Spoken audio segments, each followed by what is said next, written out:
Chapter 40 in one word, Ola, to ascend. To ascend upwards. What are we talking about till now? Let's brief review. Let's make a brief review. Every time we do a mitzvah, a physical act of a mitzvah, we make a dwelling place for God in this world through the very act itself. In other words, the act of putting on tefillin, giving charity, lighting your Shabbos candles. By the way, tomorrow night, for 3 nights in a row, ladies, you have a special mitzvah. 3 days in a row, 3 nights in a row to light your Shabbos, holiday and Shabbos candles. A very special occasion. Make a note of it to make sure to do that.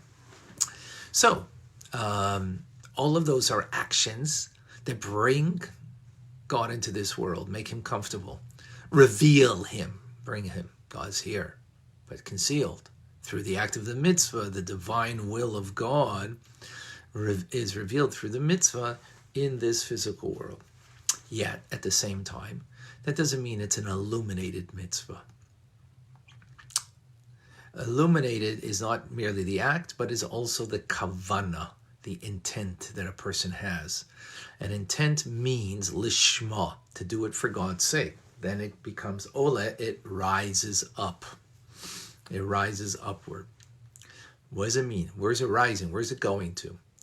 So what we explained, it depends on what your lishma, what your intent, what does it mean you're doing it for the sake of God? How do you do anything for anybody? How is it not that, everything that we do is only for ourselves?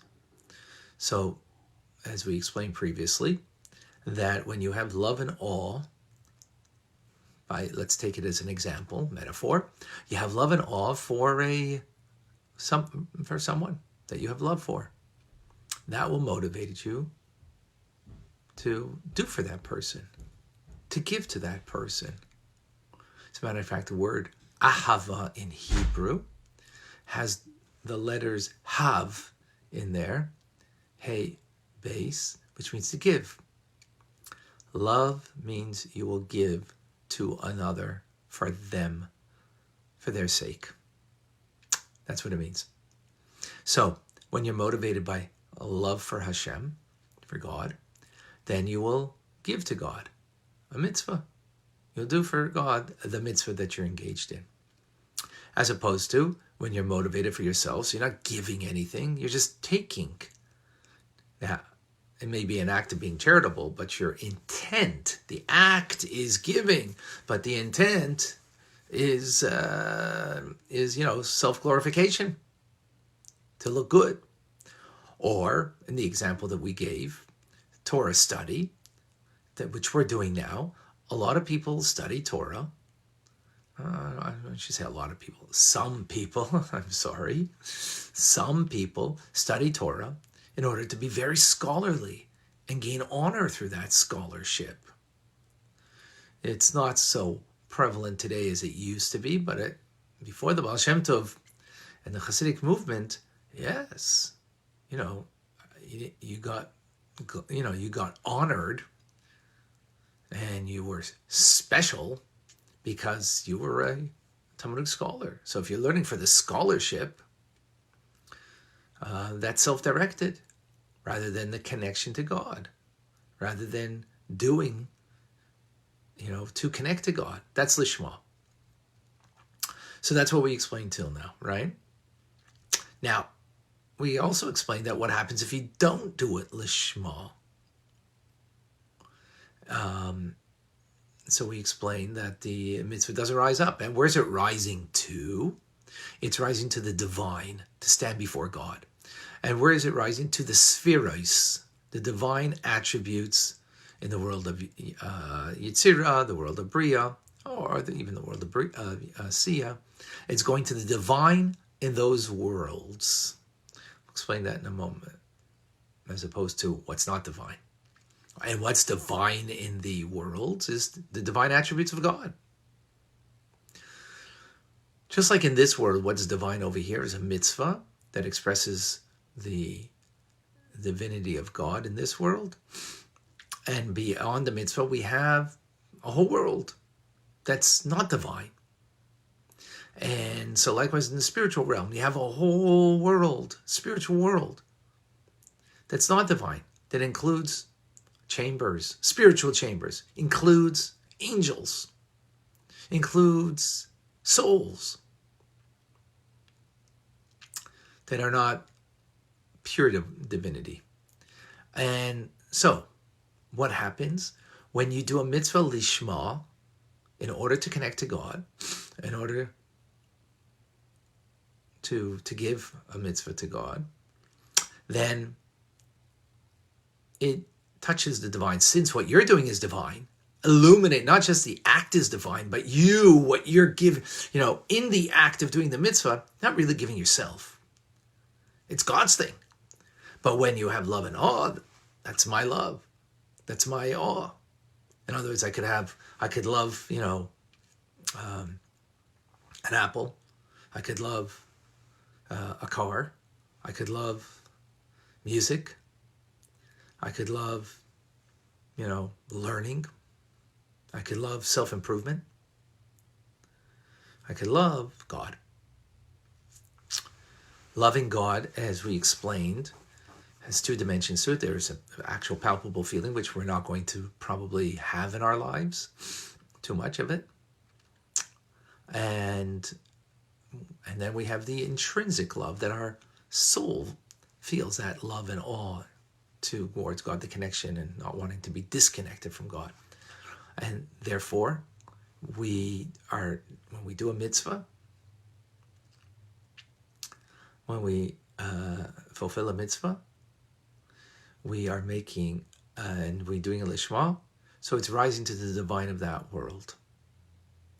The Alter Rebbe explains when you don't do it for the sake of heaven, so it doesn't have your divinity in it, so it doesn't rise up to the divine in the higher spiritual realms, it remains down here. Until we do it, lishma, learn, for example, that paragraph again that we didn't, or that chapter again, and then we do it lishma, then it can rise up that previous teachings as we learned, and it ascends to godliness. It ascends to godliness. What happens to the Torah that I study, that anybody studies, and it's not propelled, it doesn't ascend because it's not being propelled by even an intrinsic love and awe that we have towards God, but it remains down below. Below where? In the external aspect of those spiritual worlds. Because after all, it is a Torah study, so it is going. And you know what it does? It kind of creates angels. But angels are created beings. It's not divine. So to create an angel is no great thing when you can touch the divine. But yet, since it is Torah study, since it is a mitzvah, so it creates an angel. But an angel, as I mentioned previously, is part of the non-divine part of the spiritual realm above. So what we want to do is, of course, not create angels, right? So, interesting, angels have matter and form. So from the action, we create the matter, and matter here doesn't mean physical matter, spiritual matter, and form by the fact that we're aware that we're doing something, that's a mitzvah, but we're not propelled by love and awe of God. So we create the form by just the awareness that we're doing something that, putting on tefillin, giving charity. It's a godly thing, but not really propelled by that. So now, when a person, that's only when you do things, so to speak. Sorry, one second. when you're studying Torah without intent, right? In other words, you're not doing it for the sake of heaven, but you're not doing it for self-aggrandizement. But if you're doing it for self-aggrandizement, in other words, to look good, to be a scholar, so that's self-aggrandizement, right? To be honored by others because of your scholarship, then your Torah doesn't rise up at all, even to the spiritual realms to create angels. It stays down here. It stays down in this world, in Klippa, because since there's a selfish motive that was propelling the individual, that selfish motive keeps it down in this selfish world. And this is what King Solomon said, what is the profit of man that all of his toil that he labors under the sun? There's nothing new under the sun. There's all that we do, there's no profit from it under the sun. Because everything of this world that remains selfish stays under the sun. However, Torah and mitzvahs are not under the sun. They're part of God, beyond the sun.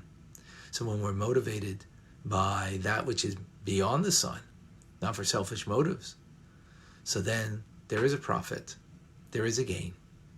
We do bring new light into this world and new light into even above. And this is the idea that our sages say, happy is he who after 120 arrives on high with their Torah study in their hands. In other words, where it means it's in hand, it didn't stay down here. It's up there. Because they were motivated not by self-aggrandizement, not by selfish motives, but they were motivated to do what God needs of me and what God wants of me. This is then rises beyond the sun. It is in hand with you when you finish this world. It comes with you. It's there eternally. Why? Because it was absorbed in the divine attributes on high when I study with Lishma. It ascends to the divine above and stands before God himself. That's today's class. It's actually short and I made it long.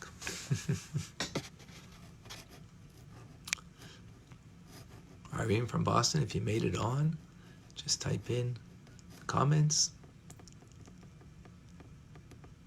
Cyril from South Africa, thank you for joining.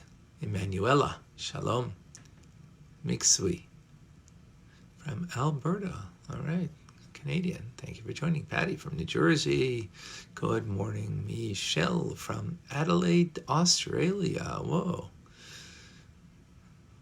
Must be very late there. Luciana from Brazil, good morning. Lynn, thank you. Olena, I think I got that. From Kiev, thank you for joining. Stella,